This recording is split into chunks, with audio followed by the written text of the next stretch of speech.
అభ్యర్థుల తుది జాబితాను టీడీపీ ప్రకటించింది. పెండింగ్ లో ఉన్న 9 అసెంబ్లీ 4 పార్లమెంట్ స్థానాలను వెల్లడించింది. సందిగ్ధంలో ఉన్న చీపురుపల్లి, భీమిలి సహా మిగిలిన స్థానాలకు అభ్యర్థులను ఖరారు చేసింది. మాజీ మంత్రి గంటా శ్రీనివాసరావు భీమిలి నుంచి పోటీ చేయబోతున్నారు. చీపురుపల్లికి ఆయన పేరు పరిశీలించినా చివరికి గతంలో పోటీ చేసిన భీమిలినే కేటాయించారు.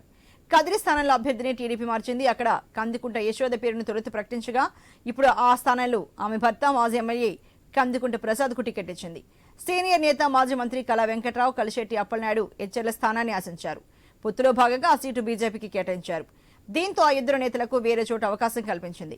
చీపురుపల్లి అభ్యర్థిగా కళా వెంకట్రావు, విజయనగరం లోక్సభకు కలిశెట్టి అప్పలనాయుడును ఆ పార్టీ బరిలో నిలిపింది. తుది జాబితాలో ఎన్నికలకు సీనియర్లకే చోటు దక్కింది.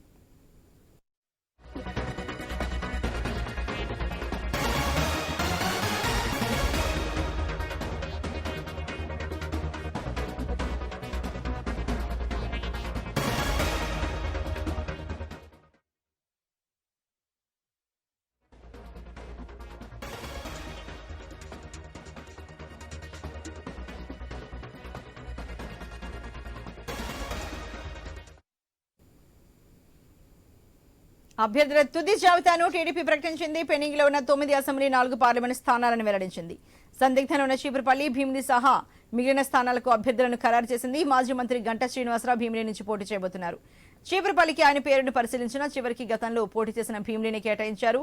కదిరి స్థానంలో అభ్యర్థిని టీడీపీ మార్చింది. అక్కడ కందుకుంట యశోద పేరును తొలుత ప్రకటించగా ఇప్పుడు ఆ స్థానంలో ఆమె భర్త మాజీ ఎమ్మెల్యే కందుకుంట ప్రసాద్కు టికెట్ ఇచ్చింది. సీనియర్ నేత మాజీ మంత్రి కళా వెంకట్రావు, కలిశెట్టి అప్పలనాయుడు హెచ్ఎర్ల స్థానాన్ని ఆశించారు. పొత్తులో భాగంగా ఆ సీటు బీజేపీకి కేటాయించారు. దీంతో ఆ ఇద్దరు నేతలకు వేరే చోటు అవకాశం కల్పించింది. చీపురుపల్లి అభ్యర్థిగా కళా వెంకట్రావు, విజయనగరం లోక్సభకు కలిశెట్టి అప్పలనాయుడును ఆ పార్టీ బరిలో నిలిపింది. తుది జాబితాలో ఎటకేలకు సీనియర్లకే చోటు దక్కింది.